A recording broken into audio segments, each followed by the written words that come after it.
Hey guys, welcome to a new video. In today's video we're going to look at a Leetcode problem, and the problem's name is maximum distance in arrays. So in this question we're given m arrays where each array is sorted in ascending order.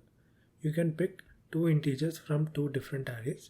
Each array picks one and we have to calculate the distance. We define the distance between two integers a and b, that is mod of a minus b. Our task is to return the maximum distance following the above rule. Now let's take a look at this example and see how we can solve this question. I've taken the same example as example 1. We're given the array.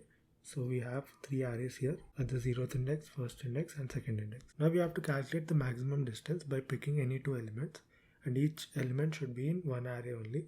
It means you cannot pick 1 and 3 and find the difference of 2 because you're picking two elements from the same array.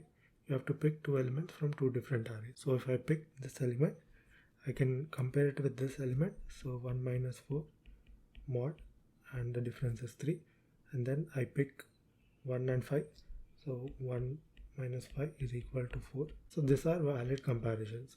So what are we doing here? We are taking the minimum element and comparing it with the maximum element so that you get the maximum value. So out of these two comparisons, you don't have to compare this. You can compare this one because we know each array is sorted. So if this is the minimum element and this is the maximum element, so you can compare these two to get a maximum output, which will most likely be greater, or at the worst case be equal to when you compare 1 and 4, because out of these two, 4 is less than 5. So if you compare it with 5, there's no need of comparing it with 4. So what are you doing here? You're taking the min element from one array and taking the max element from other array. Or you can also take the min element from this array and the max element from this array. So these are the two comparisons. You can compare these two or you can compare these two. Now let's do a dry run, and you keep updating the min and max variable. So you keep track of 4 variables. So min so far is the global variable, which is initially the minimum variable in the first array. So min so far is 1, and max so far is the maximum variable in the first array. So this is the max variable. And now start the comparisons from this array. So you start the for loop from I is equal to 1 index until the end. Start the iteration from here. So calculate two more variables, current min, which is the minimum element in the current iteration, that is 4, and current max is the max element in the current array, that is 5. Now, like we discussed, we compare the current max with the min so far to get the maximum output. So here we are checking 5 and 1. So first comparison is 5 minus 1, that is equal to 4. The second comparison is going to be max so far. Max so far is 3 and min so far is 4. So these two variables, 3 and 4, which is equal to minus 1. So out of these, we keep track of the max distance output variable, which is initially 0. But out of these, when you compare, you got 4 as the output, which is max among these two. So now the max distance is 4. Now before I moves to the second iteration, we have to update the max so far and min so far. So we compare these two values. So out of these two, whichever is minimum, 1 is minimum, so it remains the same. Out of these two, 3 and 5, what is maximum? It is 5, so max so far is updated to 5. So we have min so far is equal to 1 and max so far is equal to 5. And now we do the comparisons with this. And now in the current iteration, we have the minimum as 1 and current max as 3. Now again we do the comparisons. We compare current max and min so far. So 3 minus 1 is equal to 2, and we compare max so far and current min. Max so far and current min is 5 minus 1, which is equal to 4, and out of these two, compare with max distance. Max distance will still remain 4, and now you update the min so far, max so far, and there's no need to check further because we reached the end, and whatever is present inside max distance will be returned as the output. So 4 is returned as the output. Now let's take a look at the Java program. Coming to the function given to us, this is the function name, and we're given a list of arrays, and we have to return an integer representing the maximum distance. So first let's declare our output. I'm going to name it max distance, which is initially 0. Now let's calculate the minimum so far. So we pick this array.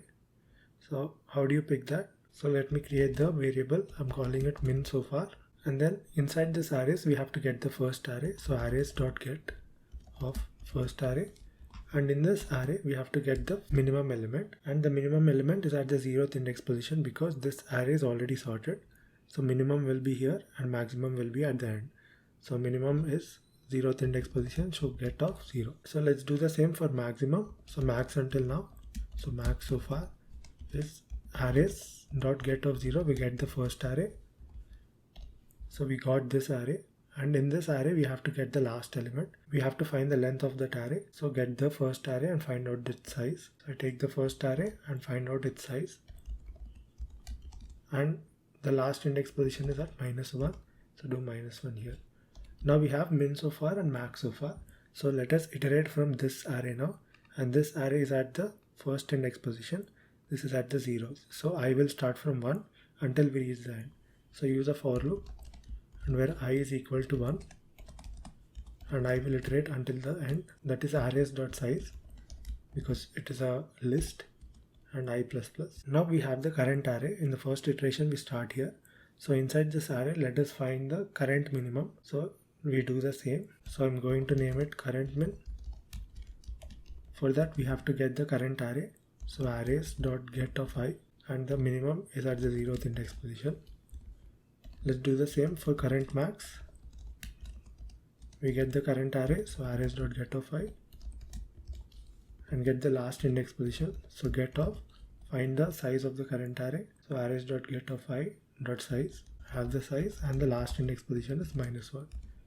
Now we have current min and current max. Now we have to update the max distance until now. So I copy this variable. It will be math.max. Compare it with the current max distance we have until now, and we have the max so far. So maximum variable until now. So we have 3, and the min, we have to find the absolute difference, and the current array's minimum. Current array's minimum is this, which is present at current min. So max so far and current min. Now we also have to do the same, and now we have the current max. Current max is this variable 5, and we have to compare it with the global variable min, that is min so far. So current max and min so far. And now we have to update our global minimum and global maximum. And min so far, we have to compare it with the mat.min of min so far, and current min. Let's do the same for max so far. We check it with the mat.max of the max so far variable and current max. Now this will happen for rest of the arrays. So we start with this, and next we go here and we reach the end. So once we come out of the for loop, you have your output present inside this max distance variable. So let us return that as the output. Now let's try to run the code. The test cases are being accepted. Let's submit the code, and a solution is accepted. So the time complexity of this approach is big O of n because we're iterating through the arrays given to us from starting to end once. And the space complexity is big O of 1 because we're not using any extra space to solve this question. That's it guys. Thank you for watching, and I'll see you in the next video.